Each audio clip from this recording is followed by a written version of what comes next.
Om Shanti and welcome back to Light of Knowledge International.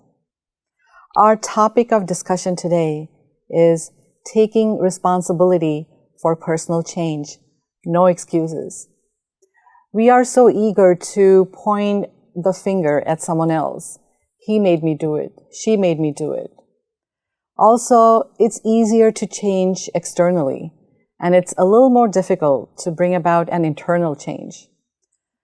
We have Sister Meera back with us in our studio today, and we'll take her help to address these questions. Sister Meera, welcome back. Thank you. Nice to be back. That's very good. We are very pleased to have you back.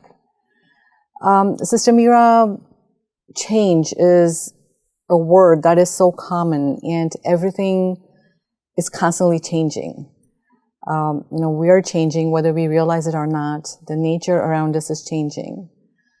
Yet, when it comes to the word change, there is some kind of resistance that most of us go through. There's some kind of fear that's associated with that word change. And I'm wondering what could be the reason for that? Yeah, I think we having lived long, repeatedly doing certain things, we develop habits and we create some comforts in life. And of course, it's good to be in comfort. So when something different is expected, we want to keep ourselves in that comfort so it's place. Like a comfort zone. Yes. Okay. I think basically that's what it is when we resist change. When we, in our clear mind, everybody knows that life is, about changing, and things, as you said, are constantly moving and flowing. So we have to flow with the change and with life. Right. And also, like I said, it's easier to change externally. I mean, we can change our appearance, if that's what's required for the job. But when it comes to internal change, we don't even have the time to think or even feel the necessity that I need to change internally. How do we bring that awareness that, if some critical things happen in our life, instead of blaming the situation or blaming the person, how can I take responsibility for that situation and say, maybe I need to look inside and maybe I need to change? I think we need some very basic understanding about life and what's happening in life. Actually, spirituality helps here, but we know that everything happening to us or personally is caused by us. Actually, whatever we experience now is the result of all the things that I have done, whether I remember them or not. So when we know that, and when things come up, another thing about why things happen is that things happen as a result of whatever we did before, and sometimes the result can be good one when we did a good thing, and when we did something bad, maybe the result may be quite bitter and difficult to face and accept. But if you really understand clearly that whichever things may come to you, it's the things that you have caused previously, and the fact that it comes back means that you have to correct something, especially when things are not very comfortable and pleasant. Pleasant things, we have no trouble. Exactly. But something difficult to face and difficult to actually accept, those things are to correct something that has gone wrong in your life, whether it's in terms of your thought or your, whatever you do with others or with things. So I think many things are connected with that. Whatever we did to nature, actually nature gives us some unpleasant scenes, like even cold weather. Sure. So when we know that, we deal with whatever comes to us in a different ways. Is this kind of, we are referring to when you say, we get back what we have done in life.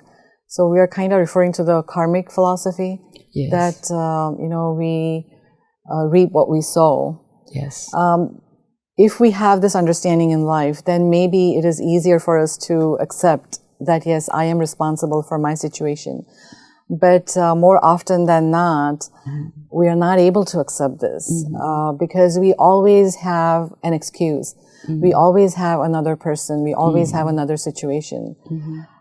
How can we deepen our understanding? And even those, I would truly tell you, even those who have an understanding of the karmic philosophy, even they don't want to take the time to think about it and say, yes, I'm responsible for this. So how do we deepen that understanding that I have to take charge of my life? I think there should be some kind of shift of trying to understand more about these inner aspects of life rather than what's happening externally. Then things begin to change. Otherwise, if you are really caught up on the external things, what's happening, and if you also hold on to expectation of or preference for good experience and positive experience, then maybe it's not easy to accept what's coming. So in that sense, there should be some shift. And things happen in life, and that bring you to certain new perspective about life. And then you can begin to understand better how things happen. So then I think it takes time, and maybe it happens gradually, or for some people through some misfortune or unfortunate things, you begin to see things from different perspective. So yes. Yeah, even in my personal experience, the people I know, my friends and family, like I said, I know that they're aware of this karmic philosophy, but that thought or that feeling of I'm not responsible, it is so deeply ingrained in our mind. Maybe that's what we look around and that's what we observe. But when we look at nature, nature is changing, and in some ways, I would say in all ways, we are responsible for bringing nature to where it is right now. How can we influence nature positively? Because knowing that the damage we've done, how can we change our thinking and bring a positive change in nature? I think whether it's nature or what's happening between human beings, maybe it's the same. And I would say a deeper understanding about the things happening in life, and that is, bad things happen for a purpose, and it's very clear when things happen, you cannot avoid it, and it's okay if you are not ready to face it.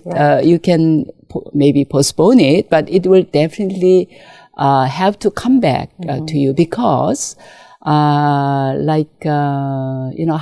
things happen in life is that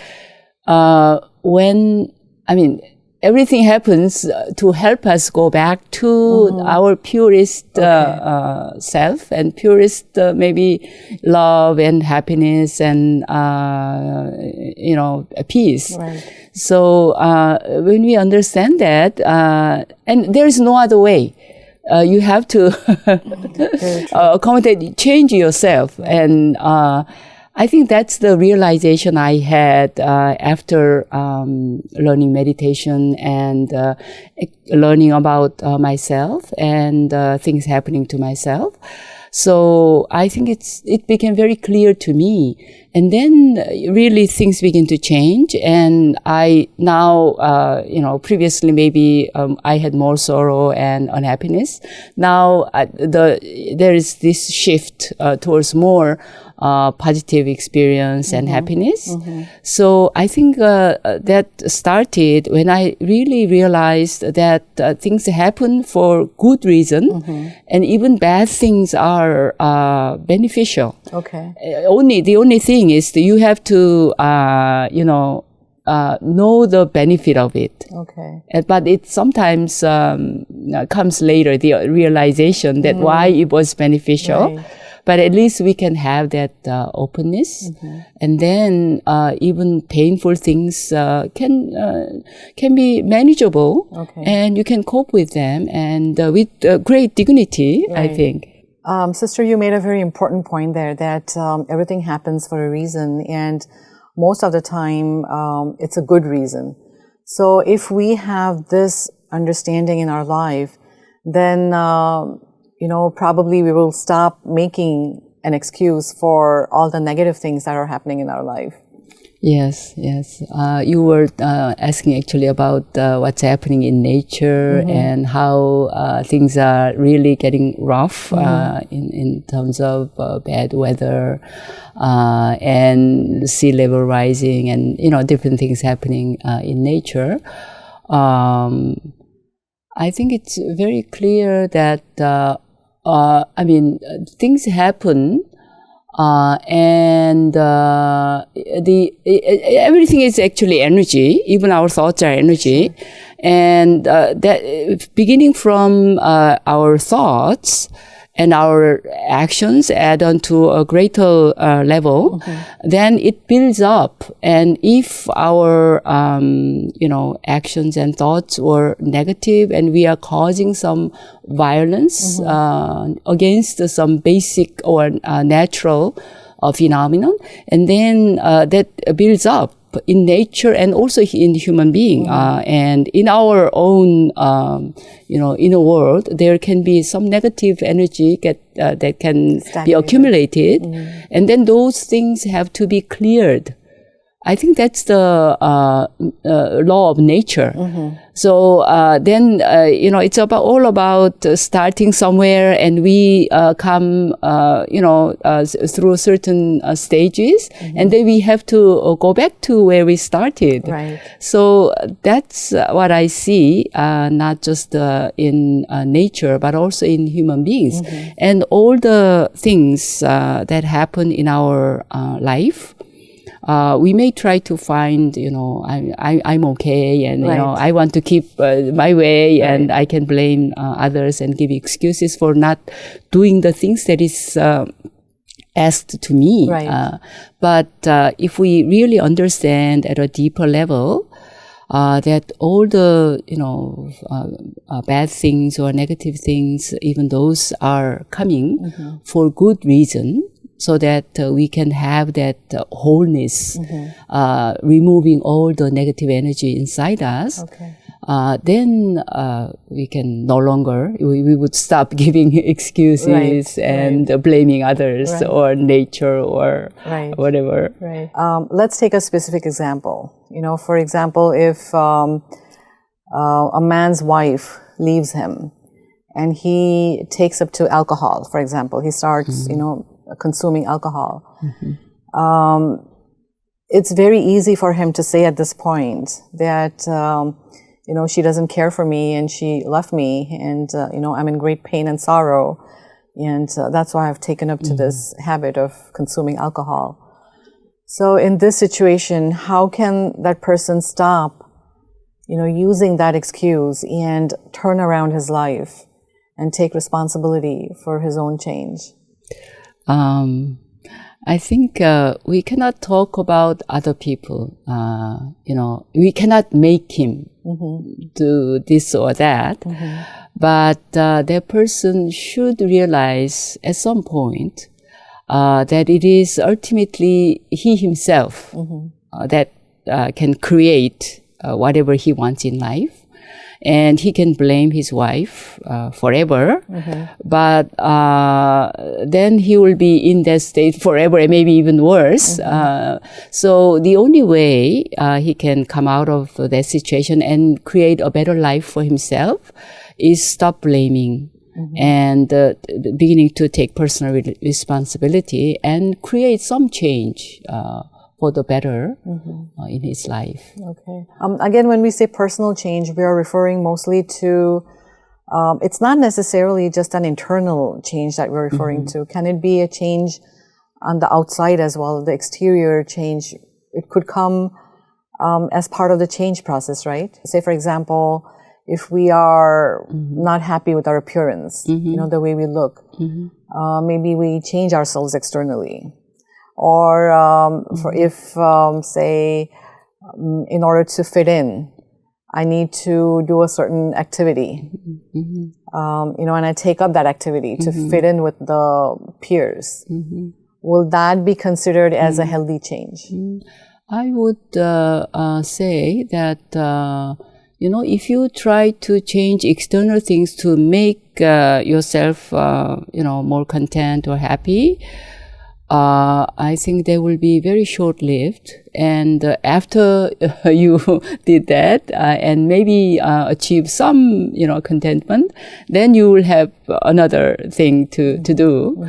So in that sense, I think we should go, you know, inside ourselves and try to change your inner perspective of things. Then without, I mean, it's okay to change external things, but if you really feel that that can bring you permanent contentment or happiness or peace of your mind, then I don't think it will be possible because external things are always, you know, constantly changing. That is the nature of, I mean, law of nature. So if you depend on what you can do externally for your inner experience, then I think you are like becoming, in a way, slave to external things. Okay, that's true. A child, you know, is probably did not have a very wonderful childhood. He grows up to be an adult, and when he looks back at his life, he starts blaming his parents. I know normally not normally, all the time, parents have the best interest in their heart for their children. But because of the lack of understanding, he looks back at his life and says, my parents did not give me everything that I should have gotten for whatever reasons. So at that point, and he'll say, today I'm no good because of those situations that happened in the past. How can he stop blaming his parents and take responsibility for his own life? Again, it would be easy to say what he can do, and it isn't always possible for a person in that kind of position to come out of that kind of situation. But again, you know, there are reasons why you came to this parents and why that you know, parents of yours did this and that and didn't do this and that for you. So I think, I mean, again, you have to begin to look inside and what you can create now. I mean, past is past, and you have to begin, you know, to create something different. Right. That would also involve maybe taking some classes on, you know, building up your self-esteem or whatever it takes to keep you moving in life. Yeah, I think there will be tons of things that you can do. So it's basically maybe somewhere you have to start. Right. And the starting point is to be like, you know, more positive about yourself and and taking, whatever help you can get. And there are many courses, and meditation in that sense is a very good place to start. And, meditation will give you more like, self, as you said, self-esteem or self-respect. So you know your own value, whether you didn't receive this or that from your parents or from society or all the excuses you are giving. It may be, all the bad things that were coming to you, but that doesn't mean that you are a bad person. You can still develop that personal value, because all the human beings existing on earth, they are only one. There is no, everybody's unique and special and valuable. And to the supreme, we call him God or whatever, to him or to her, everybody is lovable and valuable, and we are actually his children. So in that sense, that's where you can start, and meditation can lead you to that doorway. So that would be a very good start. Thank you so much for this beautiful discussion. We do have a lot more questions, but we also have time constraints. We definitely want to have you back in our Godlywood studio so we can have more discussions of this type. It was my pleasure. And if time permits, yes, of course, yes. Today, Sister Meera pointed out that instead of blaming others for things that don't go on well in our life, or using excuses for not bringing about the inner change that we need to, just remember that there is a reason for everything that happens in our life. And she added that it's a good reason. So with these words, we leave you thinking for yourself how to bring about that personal change that we all desire. Thank you so much for your patronage. And until next time, take care and Om Shanti.